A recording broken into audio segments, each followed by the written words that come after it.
Hey everyone, welcome to a new video. So I'm back from the dead and I've had a lot to catch up on, and so I thought what better first video than to look at some of the best champions we've had recently in the season so far. I've honestly been surprised how many people have sent me messages recently wondering where I am, but after doing this for 7 years now, I just kind of needed a little break, and I'm also working full-time for Mobalytics now, so you can check out some of our content over there on that channel too if you want to, but I am going to be back making videos now. I have got something cool to come back with as well, so I'm not empty-handed. Ironside is giving away a $2,500 PC, and of course, I had to make sure all of you guys get to enter. It's the Wisp limited edition PC. It looks really cool, but it's also got an insane spec. The one they're giving away is fitted with a Ryzen 9 3900X processor, a GeForce RTX 2080 GPU, and storage-wise, it has a 1TB SSD and a 2TB hard drive. You can also buy one of these or spec out your own, and I'll include links to the giveaway and to PC down below, so make sure you go and enter.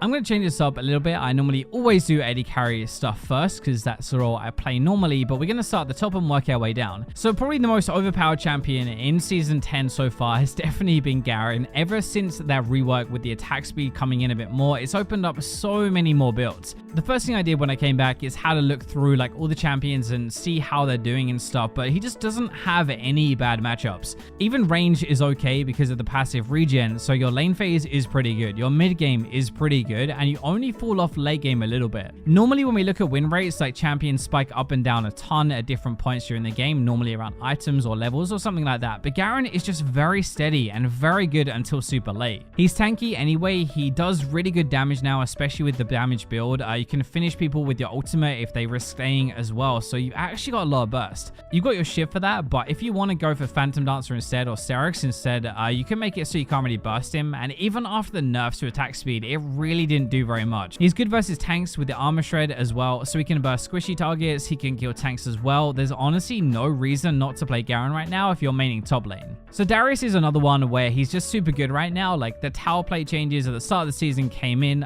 lane dominance gets you even more now, and that's all Darius is about, right? With his new Ghost and Flash build, or not really new, but now everybody does it. You can easily snowball fights with Darius, like 5 passive stacks is pretty much over, especially with the ultimate, right? Like in Conqueror gives you insane healing from your ultimate and from Triumph as well. One really cool thing in Season 10 though is it actually is not just about your ultimate anymore. Like you're not an ult machine and that's pretty much all you had. Before you just kite Darius, like you got to that stage during team fights where he wouldn't do anything, but now it's harder to kite him with Ghost. He does huge burst damage outside of that as well, like with his Sheen and his Sterak's added in with his W. He now is as well the most banned champion in the game, even more than Yasuo, which I'd never thought was going to happen. Like everybody hates playing against Yasuo, but apparently Darius even more. So obviously we have to include the new champion set as well, because he absolutely is busted and he has been ever since release. I don't think they're ever really going to be able to balance him properly because his kit is too good, so they have nerfed him repeatedly and he's still one of the best. His W does a lot of true damage, plus you've got a shield, right? And it's very dangerous to gank him or try and fight him, kind of like Darius, because he can just turn it around. You can't really burst him, and fighting him is just powering his W up as well, which is definitely a downside. But your ultimate does some really dumb damage. It's like up to 400 base, it's got 100% bonus AD, and up to 60% of enemies bonus health. There is so much setup and gank assist, which is another thing as well, and if you watch pro play at all, you'll see that they actually gank the set lane quite a lot, and that's normally because of this. He's perfect to gank for, so he attracts more help, which is really nice. In solo queue, so you're more likely to get ahead, and then in team fights, you can actually get to the back line with your ultimate as well, and go in and stun the carry and then kill them.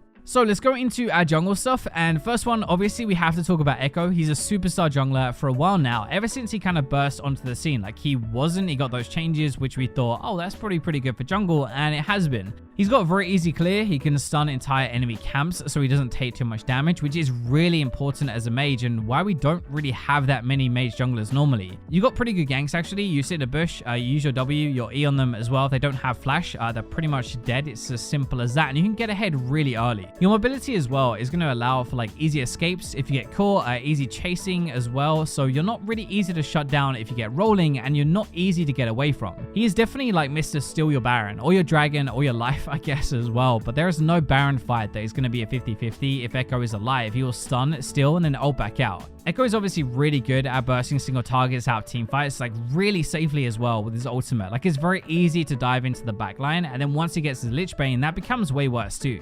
Another jungler that has really burst into the scene in Season 10 and solidified herself more is Elise. So she was always really good at higher ranks who could use it early and use the early aggression, but really bad at like below diamond. This season though, she's actually really good, even below as well. It's easier to use her. You've got your tower plates, your crabs, your dragons, and you're going to demolish early game. So one of the things is that she's really good at tower diving, and normally you have to play around this a little bit more, but it's so easy now. You're able to go in, you repel afterwards as well to drop the aggro, and you can get some really clean kills like really early. Your invades are super safe as well because you can repel, so you can really like push any leads you have and 1v1 the enemy jungler. Your clear speeds are super easy, super fast as well. Your spiders do extra damage and you heal from your auto attacks as well. Elise has one of the highest win rates in the game for any games pre 15 minutes. So once you decide to pick on somebody, they can't really play the game anymore. We've all seen her just kind of like sit in a bush and wait for that poor laner she just killed to walk back and get clapped again, and it's like the worst feeling and something Elise is really good at. She is not a good team fighter, right? That is the one biggest downside to Elise, or she would be way too strong. But if you can control dragons this season as well, it is better, and you can still burst if you play fight smartly.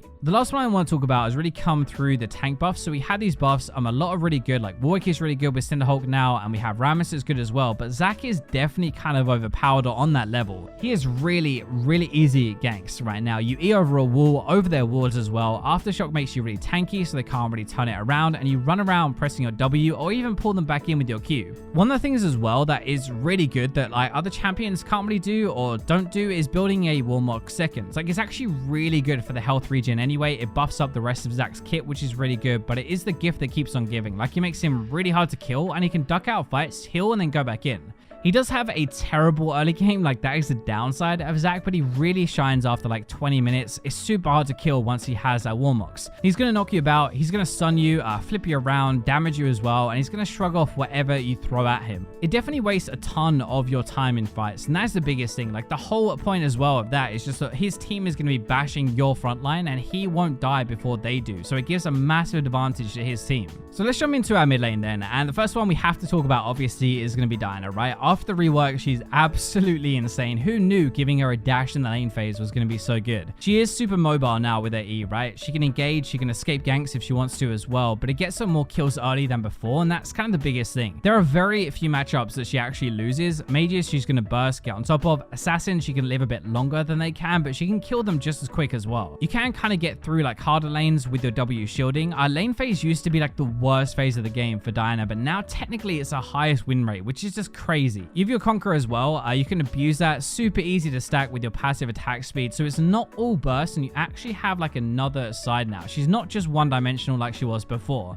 You can definitely still burst single targets. It's not going to be quite as good like as before the rework, I think, but it's still really good. Like you can have whole teams now though with your new ultimate. That's kind of the trade-off. So she doesn't have to just isolate someone. She can actually jump in and sort of engage. Now, obviously, Katarina has to be here as well. She has a stupidly high win rate every single patch, and it gets higher as you go up in elos as well, which is kind of crazy. If you thought Diana was mobile, Katarina is like 10 times worse, and right now has over a 60% win rate in games that end between 15 and 20 minutes. So yes, she falls off, but does it really matter? Gunblade is a one-item power spike, right? You have dump healing from Gunblade and Conqueror together, so not only do you do a ton of damage and you burst, but you can't really be killed either. I think this is one part that people actually underestimate. It's just really hard to actually shut her down and kill her when she dives in. You can't really lock her down as well because she'll have her E to dodge things, and if you do crowd control her, yes, that's pretty good, right? But she runs tenacity as well, so she's really slippery. After her ultimate change and Morello as well, like you can't really out heal her burst, so there aren't many defensive tools that actually work. One of the only is going to be like Guardian Angel, which is just running through the cooldown, or you're going to have your more Mount Mortius, but that's really expensive.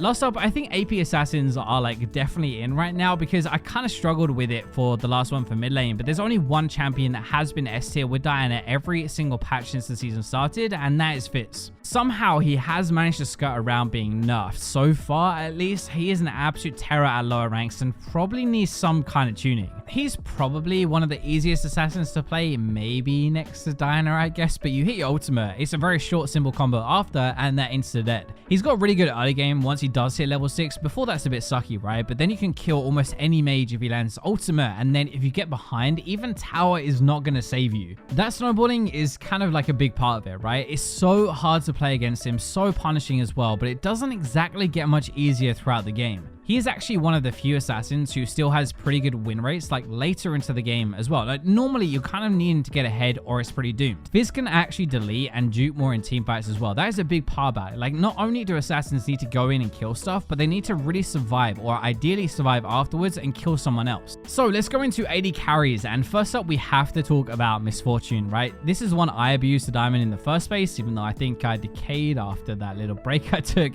but I'll get that back, and probably with Misfortune again, because the crit build is unstoppable and it has been the entire season. She is not really weak in lane phase, not weak out of lane either, honestly. Like she has the love tap and the Q bounces in lane phase, which is great, and then she turns into like a mix of bursts and sustained damage afterwards. Like first up you have your ability damage, right? You have your Q, your ultimate, which is really good. Love tap kind of counts in there as well, and then you have your crit. So all of that is bursting together. Now before, that used to be kind of everything, right? That's why Misfortune was never really that good and couldn't get through tanks, but now you have no weakness in fights really. So you can burst with the love tap, you can burst with the Q, that's great, but then you have your W and press the attack, which gives her even more damage after that while she waits for a Q to become off cooldown again. That is honestly the biggest thing. Like seriously, that is the biggest reason why she is so strong now in season 10. We figured out that there is actually no downside if you use your W properly. There are quite a few that we could talk about. Aphelios is definitely one of those, but he has been nerfed recently, right? I looked at his win rates when I got back and it's just not been the same. Caitlyn though is still really good. She's been really good the entire season pretty much, even though they took away her advanced combos. Like it doesn't actually matter, she's still really good. One of the good things is she's like basically the best early lane champion you can play for AD carries. It works really well with a lot of supports for very easy traps, which is most of your damage, and has a really easy time laning anyway due to her range. If you do go for 4 crit items, so you have your 3 energized ones, and it actually gives you a surprising amount of hybrid damage as well, and burst from really far away. The ultimate change from a while ago definitely brought the best out of her. Like that was kind of the biggest jump up for her, I think. She gets way more kills now, way more assists as well. It's way more damage, and enemies constantly need to be wary of their health.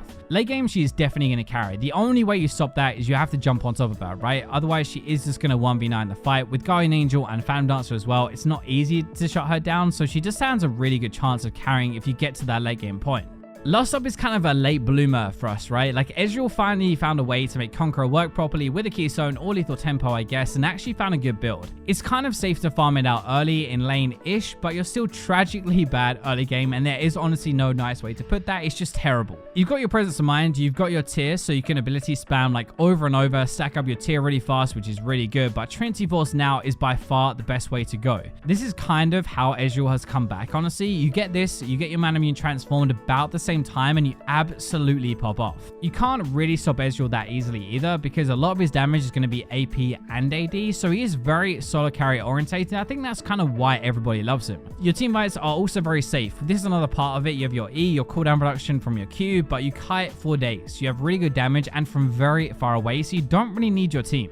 Now, last up, we have support, which are the doms of the bot lane, I guess. Honestly, they're the ones that control it. They are the ones that bully the AD carries around. Nobody does that better than Leona. She had so many buffs in a row. They definitely wanted to make a meta, and boy, did they. She's pretty much been S tier, or at least very good for the entire of Season 10. Normally, champions are better than Leona in the lane phase, right? One mistake, your lane is pretty much going to be over, because if she gets ahead, she'll become way too tanky. You can't kill her after that point, but she is definitely going to kill you. Her Q auto attack reset can really help you clear wards early to set up easy ganks for your jungler. Normally, I wouldn't mention something like that, but it really helps when you have some of the best gank assists ever, so you attract more attention bot lane. Bot lane hasn't really changed, right? Like, everybody wants to gank bot lane because it's one of the easier ones. You're getting more kills as well when you do it properly, and Leona is just really good to be ganked for. You do have ridiculous amounts of crowd control as well on a very low cooldown, which is the gank assist, but it's also really hard to fight her. Like, you wait for her to use it on somebody else, on your support, but then she just turns around and uses it on you again when you go in. Normally, the best way of dealing with something like that is to focus them, but you can't really focus Leona anyway, especially with her W, right? Which pretty much has 100% uptime later as long as she's hitting an enemy with it. Just before I took a little break, I hated playing against this, which was barred with Rapid Fire and the Dead Man's build. It really took him off. Like, it's so good. Even though you won't don't have to do that anymore. Like, you can build normal support. It's really good. First up, he's quite pokey and like aggressive in lane. And I mean pokey because he can hit you with his Q from really far away and you can't return that damage. So you're always going to take a bad trade. He can also burst you really hard though with electrocute if he wants to follow that up and gets the stun after. Like, if you do get stunned, you're probably going to die if he ignites. He actually gets so tanky as well though. This is where Deadman's comes in, honestly. It sounds dumb, but it is not easy to kill him as an AD once he has that giant spell. One of the biggest things obviously is that Bard is a huge roamer. If you think he's backed, he's probably killing your mid laner or he's like helping his jungler gank you from behind. Either one is definitely going to suck. Rapid fire with your passive autos can actually catch people out, honestly. Like, the slow is insane, and if he lands that first auto, he's definitely got more to come and a lot of damage behind it. So last up, I think it's kind of fair to mention Senna for the bot lane, both support and AD carry as well, honestly, because she's really good in both. There is a lot of range with your passive and with your Q, right? You can easily land crowd control with Glacial Augment, and you can peel for herself a little bit as long as someone doesn't get right on top of you.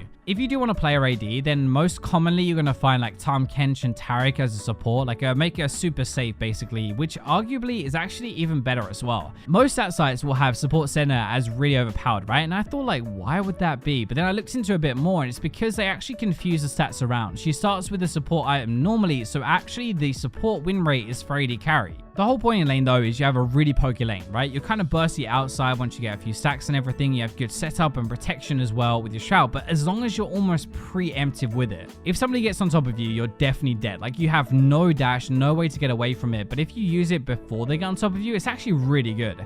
So those are going to be the 3 champions from each role that I think have been the strongest from the season so far and still are right now as well. Thank you for watching the video. Hopefully you guys forgive me for my little break, but I definitely needed to take one after such a long time. I thought since I was taking a break as well, we might as well have a different outro song for now. So let me know what you think of it down in the comment section below, and I'll catch you in my next video.